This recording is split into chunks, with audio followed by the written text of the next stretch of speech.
हरे कृष्णा, राधे राधे। कहते हैं समय का चक्र कभी नहीं रुकता और हर युग का अंत निश्चित होता है। सतयुग, त्रेता युग, द्वापर युग के बाद हम कलयुग में जी रहे हैं। लेकिन क्या आपने कभी सोचा है इस कलयुग का अंत कैसे होगा और क्या श्री कृष्ण ने इसके बारे में कोई भविष्यवाणी की थी? आइए आज हम आपको लेकर चलते हैं एक अद्भुत यात्रा पर, जहां समय की रेखाओं के पार श्री कृष्ण की वाणी से कलयुग के अंतिम दिन का रहस्य खुलता है। महाभारत का युद्ध समाप्त हो चुका था। कुरुक्षेत्र की भूमि शांत थी, परंतु भीतर ही भीतर एक नई हलचल शुरू हो चुकी थी। भगवान श्री कृष्ण द्वारका लौट चुके थे, पर वे जानते थे कि यह पृथ्वी अब एक नए युग की ओर बढ़ रही है, कलयुग की ओर। एक दिन ऋषि मार्कंडेय ने भगवान श्री कृष्ण से पूछा, हे माधव, आपने त्रेता युग में श्री राम के रूप में अधर्म का नाश किया, द्वापर में आपने स्वयं युद्ध भूमि में धर्म की रक्षा की, परंतु कलयुग में जब अधर्म अपने चरम पर होगा तब क्या होगा? श्री कृष्ण मुस्कुराए और बोले, हे ऋषिवर, कलयुग एक ऐसी अग्नि परीक्षा होगी जिसमें मानवता की आत्मा तपेगी, परंतु अंत में जब अधर्म हद से बढ़ जाएगा तब साक्षात नारायण एक बार फिर प्रकट होंगे। कल्कि के रूप में। वही होगा कलयुग का अंत। जैसे ही श्री कृष्ण ने धरती का त्याग किया, उसी क्षण से कलयुग का आरंभ हो गया।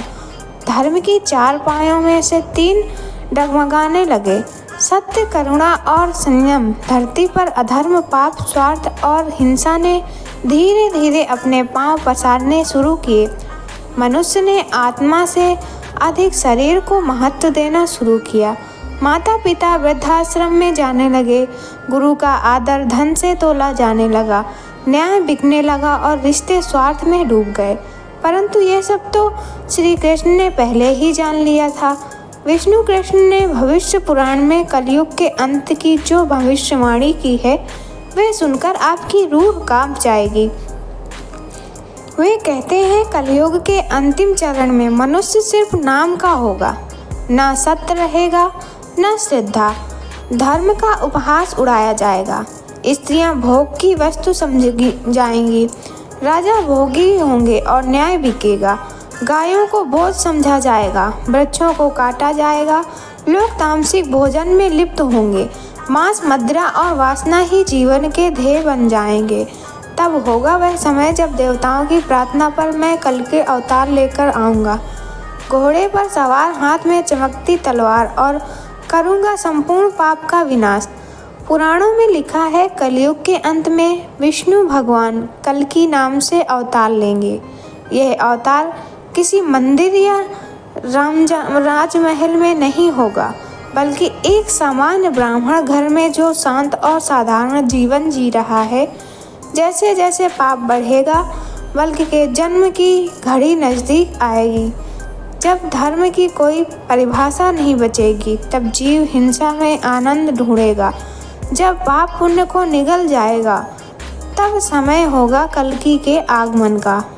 कल्पना कीजिए एक अंधेरी रात, आकाश बादलों से घिरा हुआ, हर तरफ हाहाकार।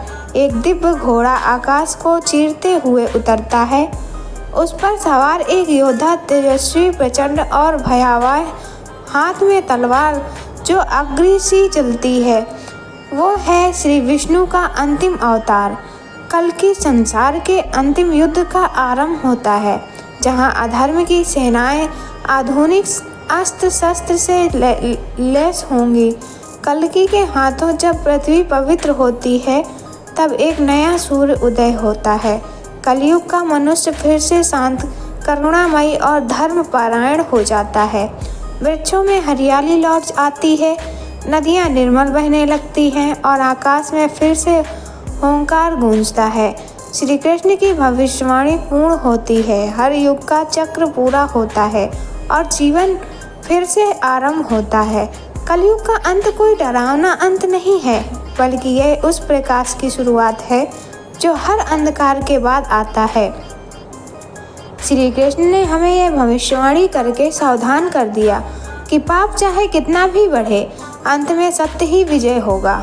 तो क्यों ना हम अभी से उस सत्य, करुणा और धर्म की राह पर चलें, ताकि जब कल की आए हम उनके साथ खड़े हों धर्म की सेना में। अगर आपको ये कहानी प्रेरणादायक लगी हो तो वीडियो को लाइक करें, शेयर करें और हमारे चैनल को सब्सक्राइब करना ना भूलें।